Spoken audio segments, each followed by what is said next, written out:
महाराष्ट्राचे उपमुख्यमंत्री अजित पवार यांच्या दुर्दैवी विमान अपघाताने संपूर्ण राज्य हादरले. या प्रकरणाच्या तपासाला आता वेग आला. राज्य गुन्हे अन्वेषण विभाग म्हणजेच CIDने बारकाईने तपास सुरू केला आहे. या अनुषंगाने अजितदादांच्या अत्यंत जवळच्या व्यक्तीची आणि खाजगी सचिवाची तासनतास चौकशी करण्यात आल्याने राजकीय वर्तुळात खळबळ उडाली आहे.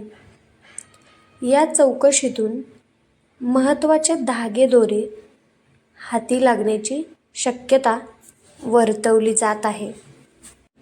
सचिवांकडे प्रश्नांची सरबत्ती. CIDच्या पथकाने अजित पवार यांचे खाजगी सचिव अविनाश सोलवट यांना चौकशीसाठी पाचारण केले आहे. तब्बल 4 तासांहून अधिक काळ ही सखोल चौकशी सुरू होती. या दरम्यान 28 जानेवारी रोजी नियोजित असलेल्या बारामती दौऱ्याची आखणी नेमकी कोणी आणि कशी केली होती यावर प्रामुख्याने भर देण्यात आला. तसेच अपघाताच्या आदल्या दिवशी म्हणजेच 27 जानेवारीच्या रात्री कोणाशी आणि काय चर्चा झाली होती याचे तपशील जाणून घेण्याचा प्रयत्न तपास अधिकाऱ्यांनी केला. या दौऱ्याचे संपूर्ण नियोजन, प्रवासाचे सूक्ष्म तपशील आणि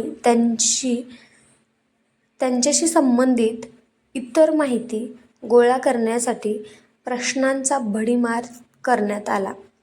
या उत्तरांच्या माध्यमातून विमानात काही तांत्रिक बिघाड झाला होता, हवामानाचा फटका बसला की ही मानवी चूक होती याचा अंदाज लावणे सोपे होणार आहे.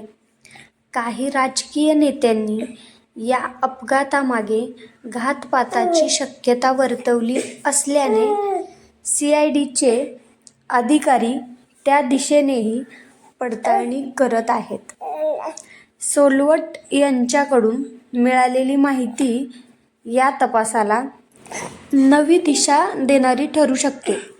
घातपाताचा संशय.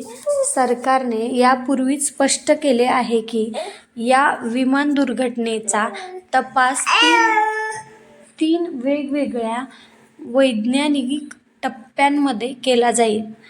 पहिल्या टप्प्यात फ्लाईट डेटा रेकॉर्डच्या मदतीने विमानाचा वेग, उंची, इंजिनचे तापमान, हवेचा दाब, पंखांची हालचाल आणि पायलटमधील संभाषण यांचा तांत्रिक अभ्यास केला जाईल.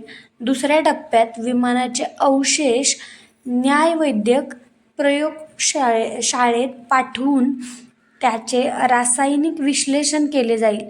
तिसऱ्या टप्प्यात विमान जमिनीवर आदळण्यापूर्वी आणि नंतर झालेला परिणाम, आगीची नेमकी कारणे आणि विमानाच्या सांगाड्याची स्थिती तपासली जाईल. पण कसं असतं माहिती आहे का, आता कितीही तपासणी केल्या, काहीही झालं ना तरी पण ते मग बोलतात ना, गेलेला माणूस परत येत नाही. भले तो घातपात असू द्या किंवा त्या म्हणजे नैसर्गिक मृत्यू असू द्या, नैसर्गिक मृत्यू म्हणजे अपघाती मृत्यू असू द्या, तर ते ना एकदा गेलेला माणूस काही परत येत नसते. आणि कितीही तपासण्या झाल्या, किती पण काय झालं तरी आता जर करणाऱ्यांनी केलं असेल तर हा पण काय अंदाज वर्तवू शकत नाही आपण.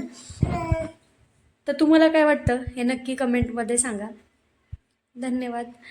व्हिडिओ आवडल्यास चॅनलला सबस्क्राईब करा, व्हिडिओ लाईक करा आणि व्हिडिओ शेअरसुद्धा करा. धन्यवाद.